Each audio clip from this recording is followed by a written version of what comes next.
মেহেরপুরের তাপমাত্রা কমে দাঁড়িয়েছে 7.5 ডিগ্রি সেলসিয়াস। এই অঞ্চলে মৃদু থেকে মাঝারি শৈত্যপ্রবাহ বয়ে যাচ্ছে।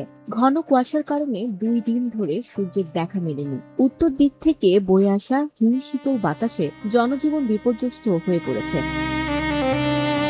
কনকনে শীতে স্বাভাবিক চলাচল ব্যাহত হচ্ছে। শীতের তীব্রতা বাড়ায় বিশেষ প্রয়োজন ছাড়া অনেকেই ঘর থেকে বের হচ্ছেন না। দিনভর বাতাসে শীতের অনুভূতি বেশি থাকছে। সবচেয়ে বেশি দুর্ভোগে পড়েছেন নিম্ন আয়ের শ্রমজীবী মানুষ। শীতের তীব্রতা উপেক্ষা করে জীবিকার তাগিদে অনেকেরই ঘর থেকে বের হতে হচ্ছে।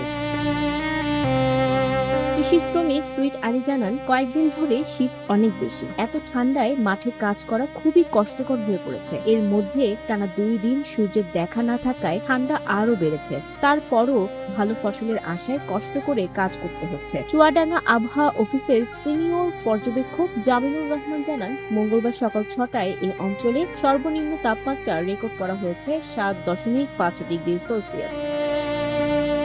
মেহেরপুরের সংবাদদাতা আরামিক হোসেনের তথ্য ও ভিডিও চিত্রে ডেস্ক রিপোর্ট।